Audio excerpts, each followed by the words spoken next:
ভারতের সঙ্গে সমঝোতা স্মারক নিয়ে বিএনপি মিথ্যা ছড়াচ্ছে বলে অভিযোগ করেছেন তথ্য ও সম্প্রচার প্রতিমন্ত্রী মোহাম্মদ আলী আরাফাত। দুপুরে মন্ত্রণালয়ে এক সংবাদ সম্মেলনে তিনি বলেন, খণ্ডিত ও কল্পিত তথ্য ছড়িয়ে জনগণকে উস্কানি দিচ্ছেন বিএনপির নেতারা।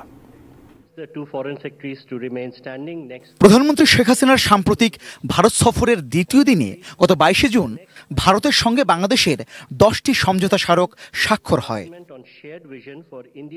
এরপর থেকেই সামাজিক যোগাযোগ মাধ্যমে এ নিয়ে অনেকেই নানা সমালোচনা করছেন, বিশেষ করে বাংলাদেশের মধ্য দিয়ে ভারতের রেল চলাচল বিষয়টির সমঝোতা নিয়ে।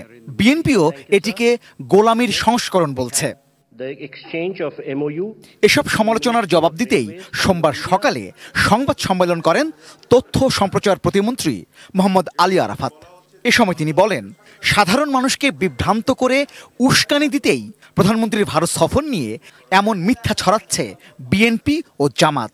সমঝোতা স্মারকের পুরো বিষয়টি যে একটা উইন উইন, দুই দেশের জন্য যে লাভজনক, এই বিষয়টি উল্লেখ না করে খণ্ডিতভাবে তারা অপপ্রচারের স্বার্থে এই মিথ্যাচার করছে, গোলামি চুক্তি বলছে, নতজানু পররাষ্ট্রনীতি বলছে।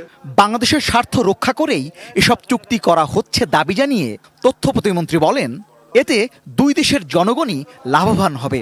নেপাল, ভুটান ও ভারতের উপর দিয়ে বাংলাদেশে এসে আমাদের পোর্ট ব্যবহার করবে, আমাদের পোর্টগুলি লাভজনক হবে।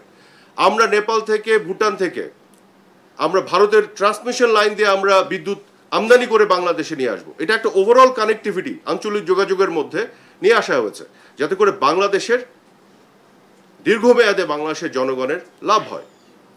সেইটিকে কিভাবে তারা বিকৃতভাবে উপস্থাপন করছে। বাংলার বুক চিরে ভারতের ট্রেন চললে বাংলাদেশের জন্য নিরাপত্তা ঝুঁকি তৈরি হবে। বিএনপির এ দাবিকে ডাহা মিথ্যা বলেও মন্তব্য তার। যে এই সমঝোতা স্মারকেই 3 নম্বর পয়েন্টে পরিষ্কার বলা আছে, 3 নম্বর পয়েন্টে, এটা আপনাকে দিয়ে দিব। এখানে কি বলা আছে?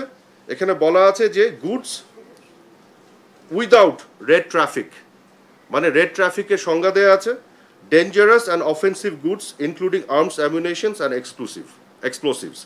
অর্থাৎ আর্মস, অ্যামিউনেশন অ্যান্ড এক্সপ্লোসিভস এগুলো নেওয়া যাবে না, এই সমঝোতা স্মারকেই পরিষ্কারভাবে বলা আছে। তাহলে এটা কোথায় পেলেন তারা? কল্পিতভাবে একটা। রেজন ফয়েজ, এটি নিউজ, ঢাকা।